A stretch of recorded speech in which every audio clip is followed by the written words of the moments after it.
Okay, so hello and welcome. Joining us today is Amie Caswell, the head of social media and creators at paint brand Lick. From Instagram to TikTok, Lick have been lighting up social with their thumbs-upping content and vibrant online community. And that's down in a large part to the role that Amie's been playing. She's a passionate storyteller who's worked across social media, content creation, and influencer campaigns. She has over 10 years of experience in content strategy and creation for brands like New Look, Tony and Guy, and now Lick. Amie, it's so great to meet you. Thank you for Hello. joining us. I'm a massive Lick fan, as you can see for video viewers here. It's a Lick sample I'm considering painting the stairwell behind me. So I'm particularly excited to have you on as a guest. Welcome to the podcast. Thank you so much. It's so great to speak to you, and thanks for inviting me on. It's always a bit of an honour when people contact say, "Oh, we love what you do. Can you come and chat to us about it?" So yeah, no, thanks for having me. And I love seeing the Lick samples on the wall as well. It's always great to see. They're so easy, as you can see. Got some on my wall as well. Nice, Always, they yeah. kind of make their What's way gradually around my house. yeah. What's the current favourite? Oh, that's really hard. I love Choices. this. It isn't one of the ones behind me, actually. I love Beige 03. That will always be one of my favourites. It's so versatile. I'm a lover of neutrals as well. So I love Beige 03 and also Greige 03.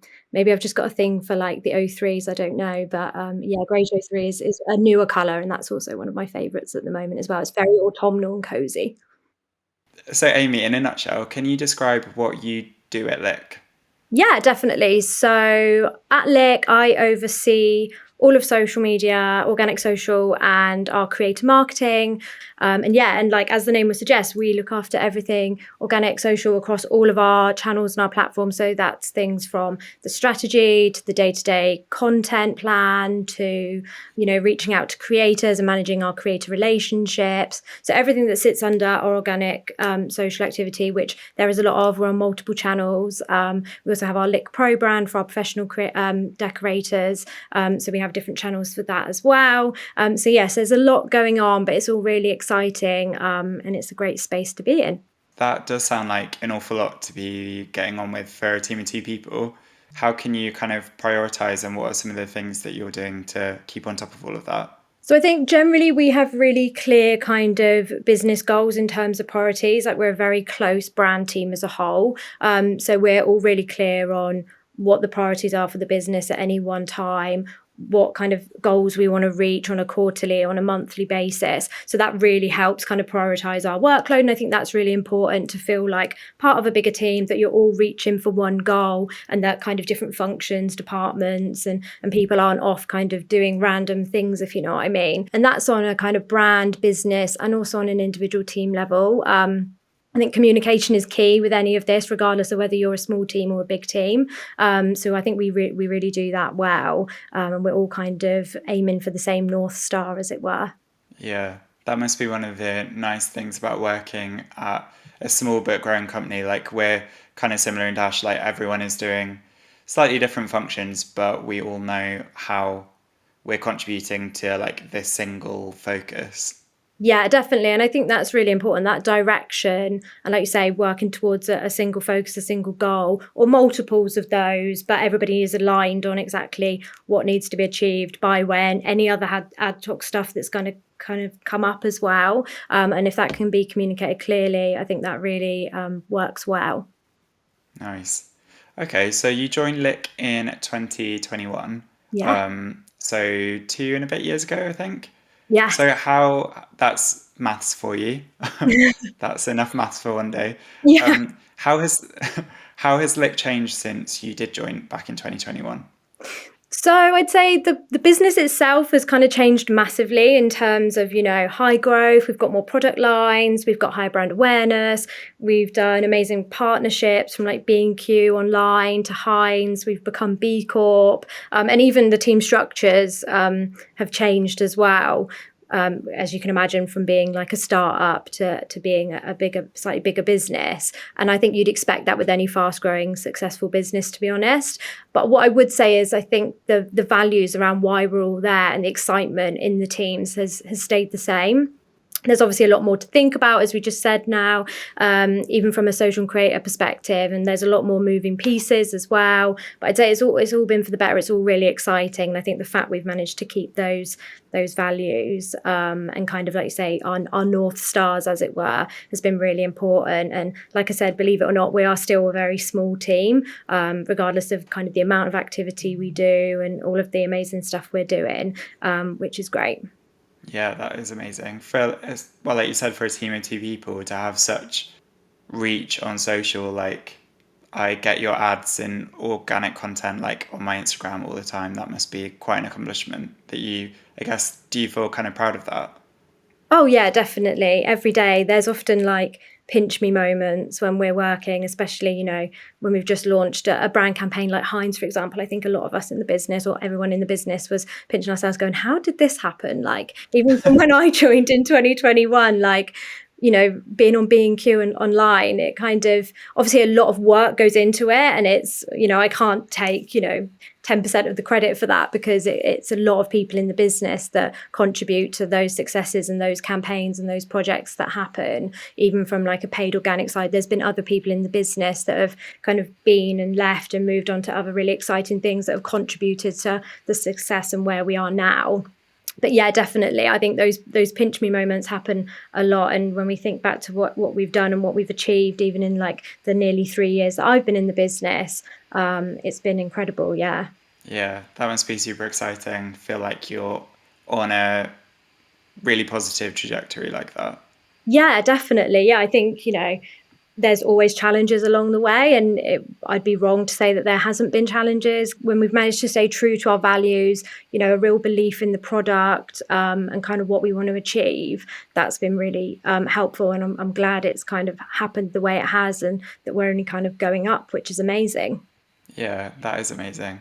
Okay, cool. So we're going to touch on, you mentioned the Heinz campaign. I do want to ask you some more specific questions about that because that seemed really cool. But at a top level, so you said you're working on the organic, social, and creative strategy for Lick. Very high level, like what is it that you are hoping to achieve with that strategy? I guess if I had to describe our strategy in 2 words, it would be community focused. And I know that does sound a little bit cheesy when I say it, and the phrase gets thrown around a lot in marketing. But I think everything we do across our channels is centered around, like, where do our decorators hang out? Like, what would our decorators want to see? What would they find valuable? What would they find this meme relatable? And I think we pivot that as much as we need to, but we're always kind of putting our decorators front and center in our minds and kind of every piece of work that we do. As much as we plan and choose the content, it's ultimately not about what we want to see on our feeds, but what our community want to see, or what we think they want to see, like what will reach them, what will help them, what will inspire them, like what will make them laugh. And we generally get it right, and we evolve our strategy and our content. Of course, we get it wrong, and we learn and move on and change what needs to be changed. But that's the kind of ethos that I've kind of built the team around, built the strategy around, and kind of the whole business is really still focused on this decorator-centric mission to basically help inspire and give decorators confidence. And that's kind of what we try and do day to day across the business.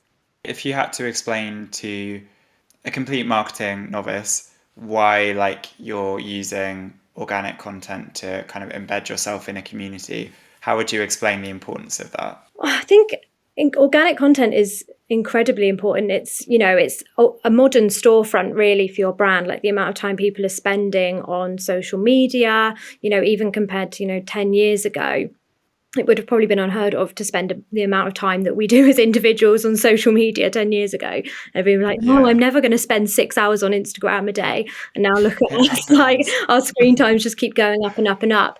So I think it's important for businesses to have that accessibility. It's obviously, for small businesses, a relatively like budget way of being able to set up that global storefront to be able to reach new people. Obviously, I know you need like paid and stuff to maximize your reach and things like that. But I think it's a really good starting point for especially small businesses to be able to, with very little, have a daily cadence of activity that reaches their customers, that starts building a community, that starts building awareness around their brand, and really gives them the opportunity to kind of play with what content works for their community, get feedback on their product, share reviews, and start building that kind of trust in what their brand is, basically.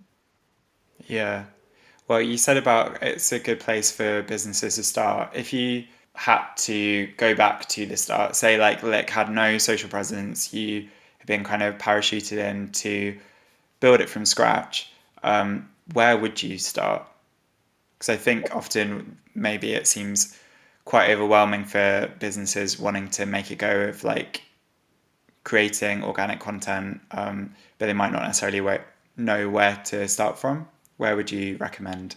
Oh, that's a really great question. In terms of channel, I still think TikTok has the most potential at the moment in terms of building that community quite quickly.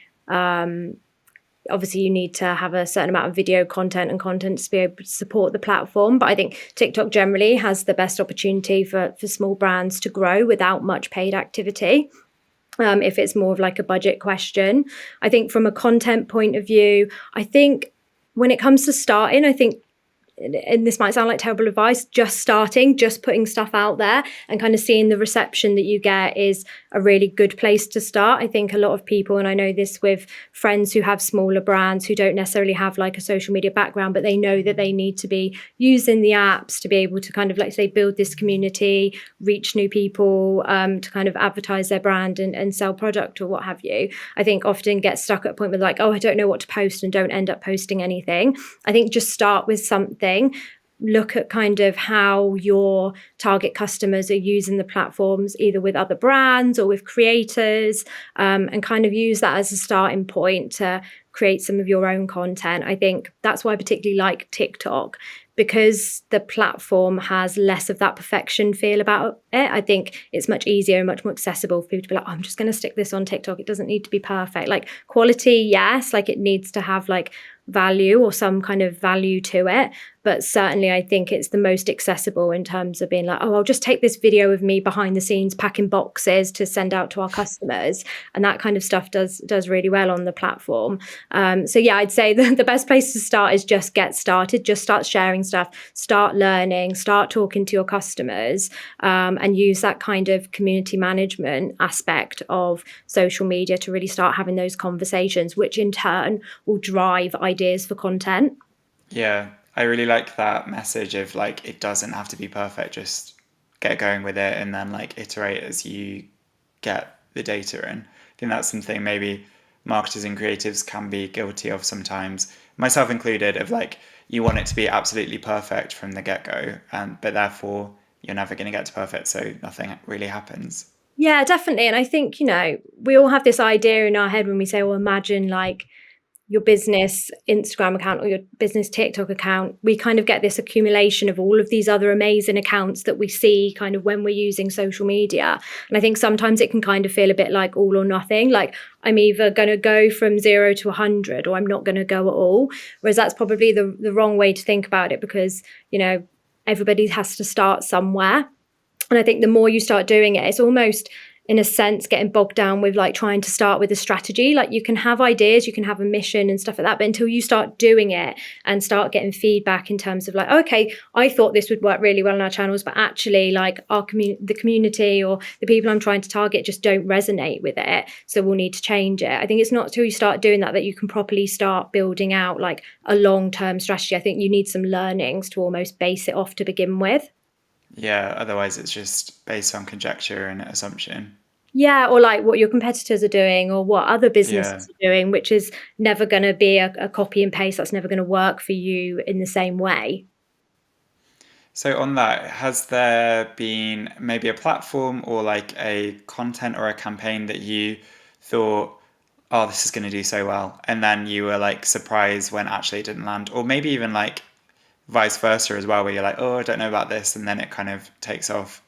I think entertainment content's always a funny one because, as well, I guess that's quite personal. Like in terms of you come up with something or I come up with something, share it with a few people on our team or what have you and say, oh, is this funny? Like, do you find this funny? And they're like, yeah, it's funny. And then you put it out there and nobody finds it funny, or like no one resonates, you don't get any comments and stuff like that. And you're like, oh, okay, maybe it wasn't as funny as I thought it was going to be. So I think entertainment content in general, I think the creators, especially that do entertainment content really well, I think I have a huge amount of respect for, because to try and create something that generally and genuinely like entertains people, I actually think is quite hard. And I mean, we've had some really good memes, like we've had some really good entertainment content, but that's a constant evolution piece for us. Like, how do we bring that brand personality to life? How do we create more entertaining content that isn't so heavy on brand, that isn't so, like serious all the time? So I definitely say that is kind of, every time we post something, it could go either way, basically, and we constantly evolve that and try and learn from that and try and take on the feedback in terms of, okay, like people find this funny but not this, and there's quite a lot of nuances there. I'd say actually a piece of content that we didn't necessarily not expect to do well, but that actually surpassed what we thought it was going to do, was around our round tin launches. So again, this goes back to community, listening to community and taking on their feedback. When we decided to change from our kind of iconic launch square tins to our round tins, that was all based on feedback from our community that they loved the uniqueness of the tins, but actually from a practical decorating point of view, it wasn't working for them. As a team, as a business, we went away and were like, okay, it's time to do round tins. And I mean, round tins, paint tins have been around years. It's not a unique product for Lick to do a round tin, as I'm sure everyone would agree. But actually, when we put it on social to say we're moving to round tins, the response that we got was amazing. I think it was because of the fact that we'd actively listened to our community. We'd had that conversation with them and said to them, yeah, we hear you. We'll take your feedback on board. Thank you for sharing that with us. And then we actually made that change. I think that's what got people really buzzed. And like I say, it's not that we didn't think it was going to perform well. We just thought, oh, this will be like an informational piece. We want to let people know that this is the direction that we're going in, and we've listened to their feedback. But actually the overwhelming response, especially in the comments and the sentiment that we got around it, was incredible. Oh, cool. So people felt like they actually were listened to and kind of had influence on what you guys were producing. Yeah, definitely. And I think, like I say, that means a lot to people. It's very much, it's easy for a brand to say, oh, we listen to our customers, we take feedback on board, but actually showing that you do it, like, walking the walk, talking the talk, can often be two different things. So I think for us to be able to show our community, like, no, we've genuinely listened, and, we've put a lot of new product development into the round tins, and, there was a whole branding piece around them that we had to redesign the tins and stuff like that, and a lot of work from a lot of areas of the business that went into it. That was all based around community feedback and wanting to make sure that we were providing our decorators with ultimately what they wanted and what was going to make life the easiest for them. Well, that actually leads really nicely on to my next question. I was going to ask a bit about community in general, and I guess you being able to put your money where your mouth is and show that you're listening to the community is then like really important in what you've just explained of the importance of community and content creation. So if you had to distill it, like, what do you think is the key to Lick's community building and the success that you've had with community? So yeah, I guess it comes back to what I just said around listening to your community. So I think for us, and for any kind of community-led brand, it's so important when you're doing that to not just talk to them, but have a two-way conversation. So, like I say, listen to the questions they're asking, the feedback they're giving you, and I think daily community management is really important for that. I think always being there to support them, to give them advice and to answer questions, again, is really important to make sure that, there's always someone from the brand there in a sense, especially on social, so that, you're unblocking them from engaging with the brand, from potentially purchasing, and kind of supporting those purchases as well, and those questions. So we do that, we've got very active comment sections. Our DMs are always open, and our decorator success team, which is basically customer service, helps us do that as well, so we can make sure we're answering everybody's questions in a timely fashion. And then we do things like weekly Q&As, with Tash to be able to answer people's questions more openly as well. The other thing I'd say is around creating brand content with your community. So from campaigns to YouTube videos, I think that all plays a huge part in why your community would feel represented on your channels. And it also encourages them to engage with each other. A big part of my job, I believe, is to facilitate those conversations that we can kind of have together and share their stories, not necessarily lead it with a heavy brand presence all the time, if that makes sense. Yeah. Well, the user generated content bit as well is something I think maybe a lot of brands struggle with. How can you like collect to incentivize customers to be providing that and then share it on your socials? Like, what's the process like for you? Well, really, I guess user-generated content for us has always come quite naturally. I think the nature of the product, when we Lick launched on the first day of lockdown in the UK in 2020, so I think naturally, On the like, first day, did you say? yeah, the first day of Whoa, that's lockdown, nuts. that kind of day in March, Lick launched. So I think naturally the timing, bringing a new product to a market that hadn't really had any newness for quite a while was obviously very exciting. So that kind of incentive for people to buy was there, as well as obviously like a great product that was quality, that kind of had a really cool brand around it as well. I think that in itself helped create a lot of user generated content in the beginning. So I'd say it's kind of carried on from there. It comes quite naturally to us without a lot of need for incentives or encouragement. I think the content that we still get today still feels like decorators are really excited to share it. And I think, again, that's where that community management piece comes in as well, is that in terms of being proactive on your community's tagged content as well as on your posts, I think that also goes a really long way. And in terms of encouraging more sharing as well, if you're there in their posts, in their kind of, replying to their stories, to their DMs and stuff, to say like, absolutely love this, can't wait to see more and stuff like that. I think that really goes a long way as well.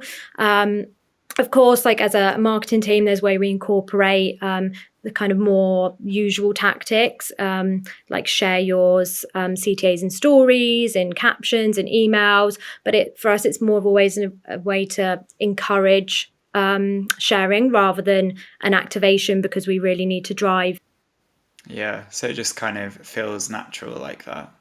Yeah, definitely. And I think, as a social team, we do what we can to get people to share and encourage them to do that. But I think the nature of our product, of the brand being very kind of like new and exciting, and the product being really good as well, like people don't share stuff if they get it and it's rubbish. Like, why would you want to? Like, in such a positive way as well. We keep a really close eye on sentiment of what people are sharing as well. And the sentiment's always really positive, which is a testament to the product that's been created.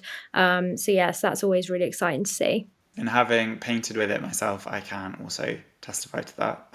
Amazing. That would be awkward if you said, "Oh, I actually." Yeah, right, wouldn't it?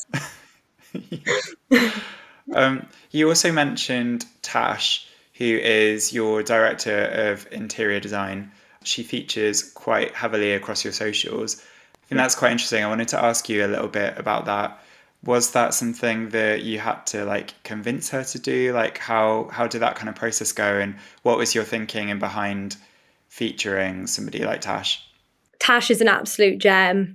Some of my favorite content to shoot and share is Tash content. Like I can't speak highly enough about our amazing Tash content. Really came from, when I first joined the business, spending time with her. We were such a small team, and we still are a small team. We talk a lot. So, not only were we asking Tash our colour and decorating questions daily that we get from our community to kind of answer everybody's questions for them, we'd always check her and be like, oh, what colour would you recommend? Like, what colour goes with this? And or like, how would someone style this piece of furniture in their living room, and things like that. But also we were doing things like colour training. She gave the team a lot of colour training and still does, which is amazing. We do things like live webinars. So kind of listening to her insights, her interior design expertise, her colour psychology knowledge, and hearing her kind of talk to clients on colour consultations, there kind of was this kind of, I guess, an aha moment where we were kind of like,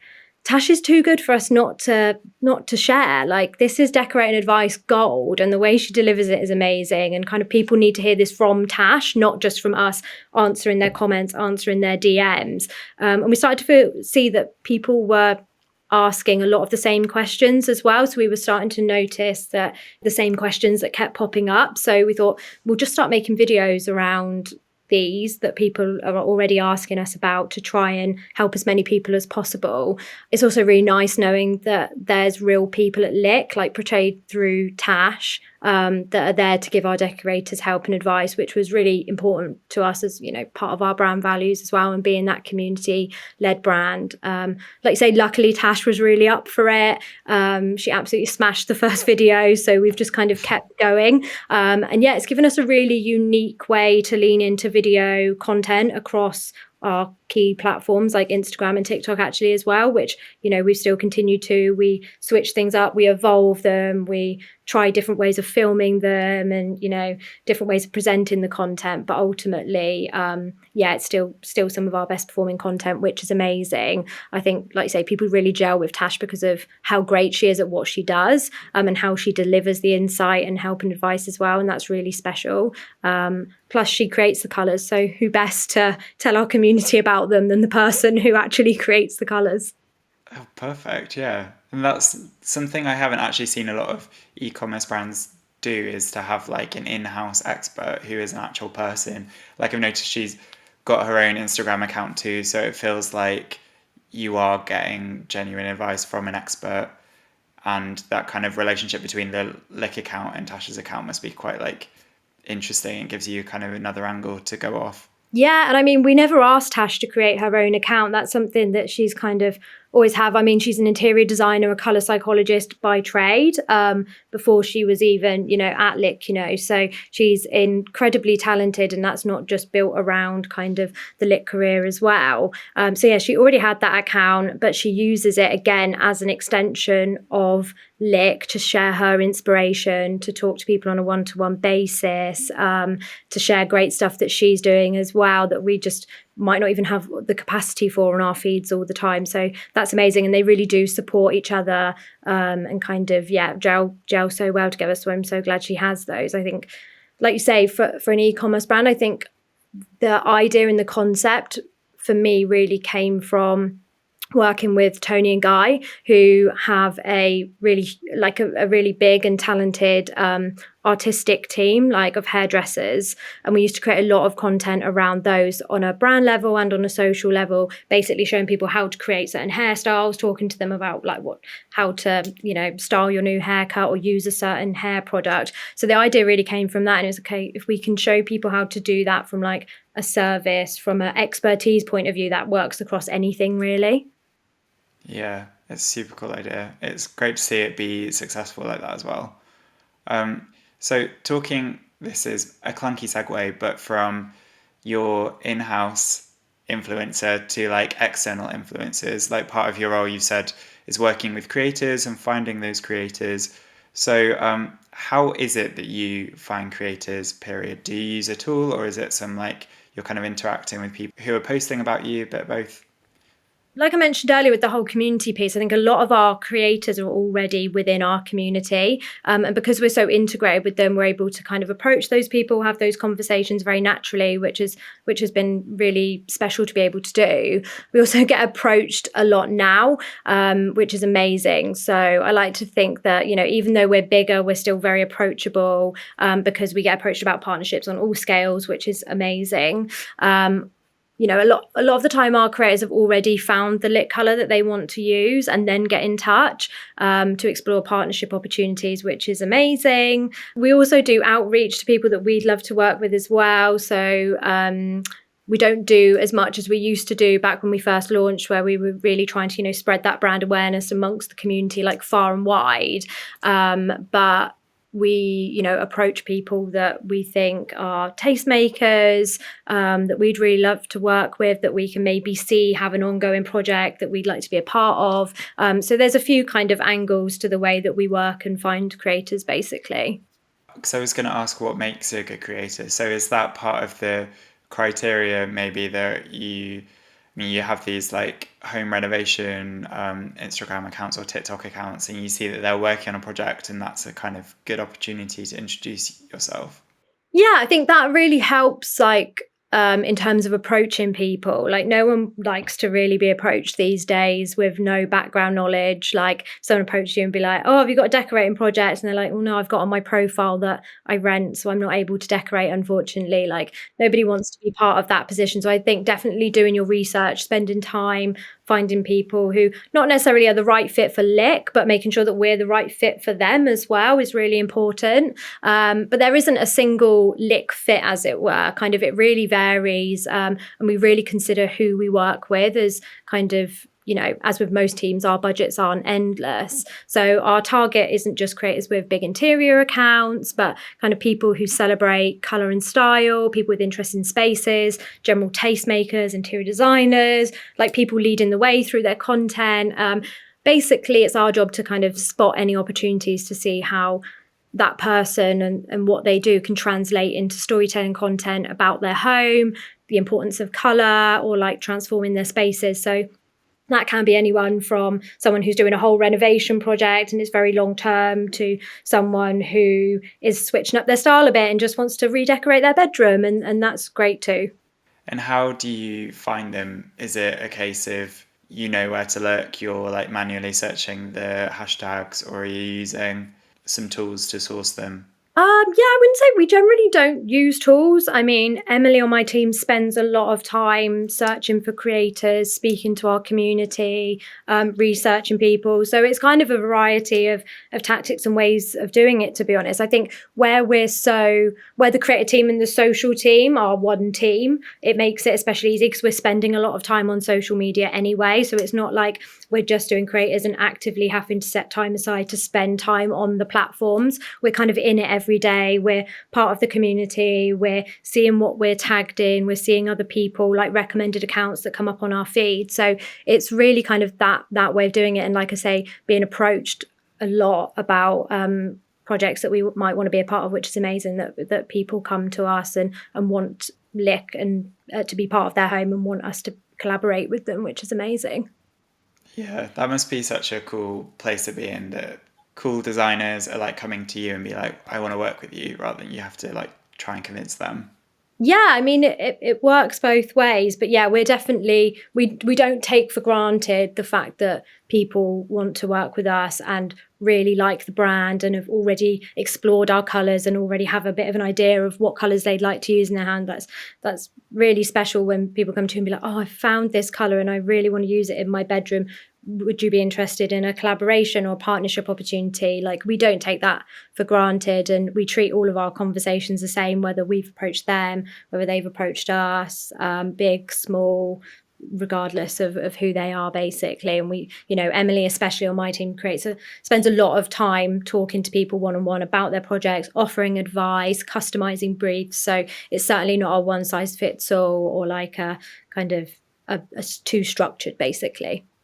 Well, it's quite interesting talking to you as well about the different tactics that you're deploying at Lick, but at the heart of it, again, it's all about that community management too, and like the community, like right at the heart of everything, like what you were just saying that Emily's been doing, what Tasha's been doing, and that it seems really like cohesive. Was it planned like that, or has it just, because you have such a strong brand ethos, has it all just kind of happened naturally? Yeah, I'd say the brand ethos and having that kind of set as part of the brand to begin with, it wasn't something that, any one of us kind of made up or just decided to do and then other people have followed. It's always been very clear, even from before I joined, when I was applying for the job. I remember saying in my interview, one of the things that really stood out to me about Lick was the focus on community, was the focus around decorators themselves, making decorating easier, making finding colours easier, and generally like changing your spaces to be how you want them to be easier. And I think that's something that's been embedded from Creation Point, from, you know, the co-founders, Sam and Lucas. I think that's something that, you know, they created the business around. So that's always been a red thread through Lick. So whether it's the stuff that Tash does, whether it's what we do on social, whether it's what the brand team does, or how the fulfillment team work, that's always been the priority. So I think, yeah, it's kind of just part of the ethos, part of the mission of the brand is to be able to do that. And I think that's why it attracts, through hiring like-minded people that also are invested in that area and invested in making that happen, which is why we don't have much pushback, which is why we're all very, like, say, cohesive as well. You mentioned earlier about the Heinz partnership. So you've just launched a really like genuinely stunning tomato red paint with Heinz. Can you give us a little bit of a scoop? Like, how did this partnership come about? So Heinz actually approached us. You know, they've got this this long-term brand campaign around the irrational love of Heinz, which is a really cool campaign, and there's many kind of threads to that bow, if that's the saying. They approached us about it, and obviously Heinz being Heinz, it was an opportunity, you know, we couldn't turn down. We were really passionate about the idea and could really instantly see kind of how we could make that work from a Lick point of view in terms of actually producing a genuinely beautiful colour. So yeah, that's been like an incredible experience, to be honest. And, you know, bringing a ketchup based ketchup inspired paint colour to market and sharing it with our decorators will always be a career highlight for me. But it definitely wasn't on the plan at the beginning of the year when we got together in January and we kind of had this kind of brand year, business year planned out. Heinz was not a part of that, but very glad it did happen. You know, we only had a few months to actually bring it together, from the point of, you know, conceptualizing the product, actually making the colour as well, in-house, to brand shoots, to channel plans. But we worked very closely with the creative teams from both brands to kind of create a cross-brand, cross-channel plan that kind of landed with a bang. And like I said, we were very conscious that from a Lick point of view, we didn't want to create something that felt like a gimmick. We wanted it to be a genuinely beautiful, like usable colour as well, and to produce content that told an exciting colour story, that showcased the colour, and that ultimately like inspired people to use it. So, you know, I can't take full credit for that, or like that much credit at all, as that was really kind of like a team effort between the brand, the amazing creative teams who kind of conceived the incredible shoots, and the brand creative, and then obviously the channel leads like myself, like our, you know, growth marketing, performance marketing lead. But, you know, it was the same sentiment across all of our social creator channels and across the business, really. And how did you plan your social content around the campaign?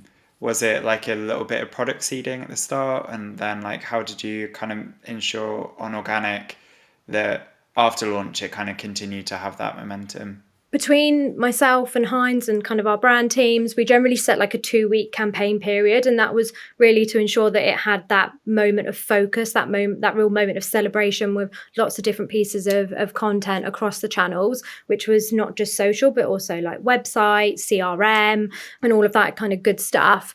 And we made sure that throughout the campaign, we, you know, had collaborative moments between Heinz and Lick. So usually that was things like collaborative posts on Instagram, or pieces that bounced off each other on TikTok. So we kind of had that unity. But then we also wanted to lean into our individual content styles as well. So for us, that was leaning into ownable content like our paint videos, Tash color expertise, and kind of showcasing Red HDK 57 through real homes to inspire the community, as well as like we work with an amazing interior design digital illustrator that I found on TikTok to do something different for the campaign as well, to bring it to life in a different way. And similarly, Heinz lent into the concepts that work best for them and on their channels to bring their unique personality. So it really felt like we brought both of our strengths to the table. I think in terms of the longevity of the campaign, we always knew that this wasn't going to be something that was very full on for, you know, years to come. It was going to be kind of a spike campaign moment that we really wanted to go hard across our channels, really land it with a bang, have that conversation, that brand awareness, that real moment of excitement across PR, website, social, everything. But now we're just seeing it trickle through more of like our creator and our community content, and just continuing to show like how you can use the color in more of a accessible way, basically. I know you're only just short of that like 2 week campaign window. What have you seen the like results been so far? Like obviously there's going to be like longer term stuff, like you said, the creators are just starting to produce content, but yeah, what have you seen from an organic point of view, the results of that partnership being?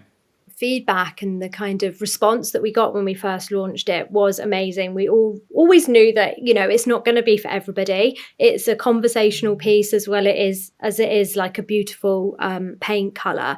But I think the response that we got across both brands was amazing. Like there was very little of people saying this just doesn't make sense. Like, and that was the most important thing, that people looked at it and go, oh, okay, yeah, we get it. This makes sense. Like whether you want to paint your home in tomato ketchup red or not, like you still get it.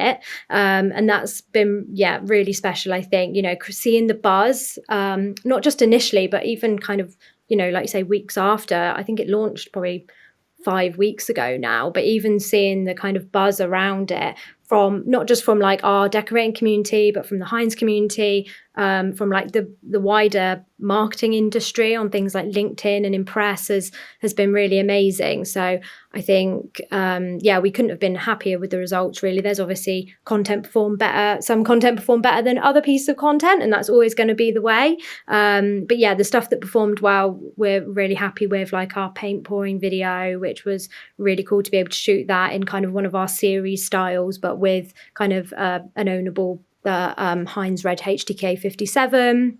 And then our kind of big brand moments as well, which was the kind of more creative concepts that came to life, were amazing to share as well.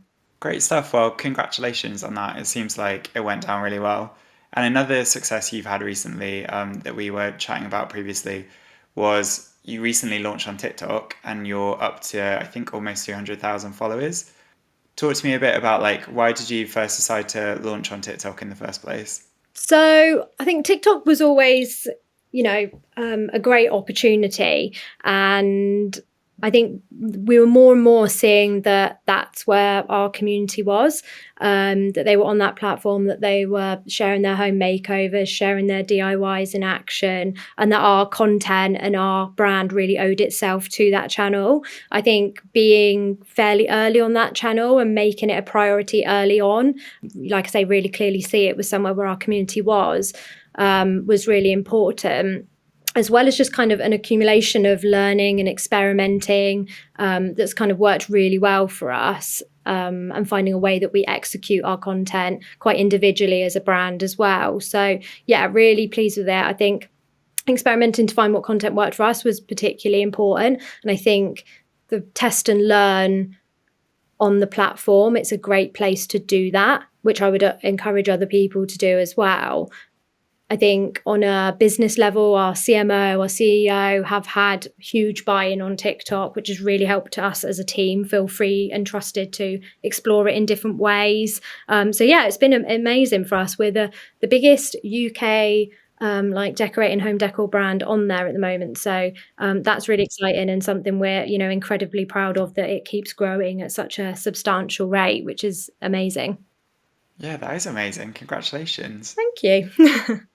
What's the type of, you said about the content doing well on TikTok. What is the type of content you've seen perform particularly well on TikTok specifically? Yeah, I think it's the real brand stuff for us. Our kind of real ownable brand content is what's doing particularly well, what people seem to be really resonating with. So like our paint pouring videos, our Tash content, sharing that expertise, and sharing some of our community UGC as well has been really important. But I definitely think those brand pieces, those bits that we're kind of really pushing, elevating, have been really good, which is great. If you had to describe, like, what would the main differences that you've seen between Instagram and TikTok? Like, what are some of the things that you've noticed being successful on both? Yeah, I'd say differences in, well, I guess they're very different in terms of kind of the structure of content. I think TikTok, like I say, you can be a lot more experimental. I'd say TikTok, just because of the nature of the platform, there's less of this glossy feel about it, whereas I think Instagram's trying to move away from that a bit more, and you're very much seeing that through creators and stuff like that, but there's still this element of glossiness to Instagram, whereas TikTok, I think, has really owned that content piece around being very like raw, behind the scenes, like removing that glossiness, being very real, and almost being like anti-glossy in a way, which I think has been amazing and made it a lot more accessible for people as well. Like I say, it's not necessarily about bad quality content. I still think the quality of the content needs to be very good, and what you're providing, like, it needs to be interesting, it needs to be engaging, and I think that's much more of a challenge on that platform, whereas you can kind of get away with a lot of the same things more on Instagram. But yeah, I think definitely that opportunity, like I say, the less glossy content, rawer, more behind the scenes, faster, quicker, get it out there content, is really where you can play into TikTok's strengths. Thank you. Well, I think that's almost it then for this episode. I just had a few questions to close us out. Which e-commerce brands or D2C brands, apart from Lick, of course, do you think are particularly nailing organic content strategies at the minute? Like, what are some ones that you go to when you're looking for inspiration? The first ones that come to mind, and this is going to be so unoriginal, but your Glossiers, your Gymsharks, your Refies, I think, especially from a content point of view, I think what they've built as new brands going into their industries that, have some real heavyweight competitors in them that have been around for years and years and have, household names, I think they've done incredibly well. And I think they've really led the way in like innovating modern social media and creator marketing, if I'm being honest. It's not a D2C brand, but I'm going to say it because I absolutely love it. And I think what they're doing, especially on Instagram, is really special. But Norman's Cafe in London is one of my favorite Instagram accounts. I don't know if you follow them. The way they've created something really unique that everybody can enjoy, regardless of where you are in the world, I think is really inspiring. I think their feed, like I say, is a work of art. And I love it when any business or brand does that on social, to be honest. I think not only does it show the possibility that other small or independent or particularly localized businesses to be able to like thrive on social and succeed with a long-term kind of strategy and a creative and, consistency on there. But also like without, these just a single viral piece, I think they've really created longevity with what they're doing. And then similarly also the Sheer Luxe channels I really love as well. I think that must be some of my most consumed content actually, is like the Sheer Luxe channels. I think they've always been cool since I can remember. I remember even New Look, Tony and Guy days, like they were always cool. You always wanted to be part of that brand or part of that media, but I think they've recently really taken it to the next level with their social content, particularly on TikTok. And again, I think it's more about that glossiness as well. They've kind of leaned into what's working and what's resonating for people and how people are consuming content now, making it a bit more like raw, behind the scenes, getting to know the team. And I think that's really worked a treat. And I think what they've done is really clever, whereas they used to be just reporting on the cultural moments and what trends are happening. I think they've done it in a way where they're actually now creating the cultural moments and creating the trends. And I think you see that Sheer Luxe girl effect, or at least we do in the office anyway, in real life. So I think that strategy has been incredibly smart as well. Nice, good recommendations.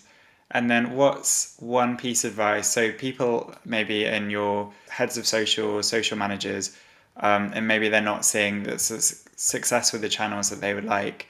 What's one piece of advice you would give them to like go and look into, or like that they could start on after listening to this episode? I guess, yeah, one of my top pieces and something I remind myself of a lot is don't become like stagnant. I think that's the right word for it. Don't become stagnant.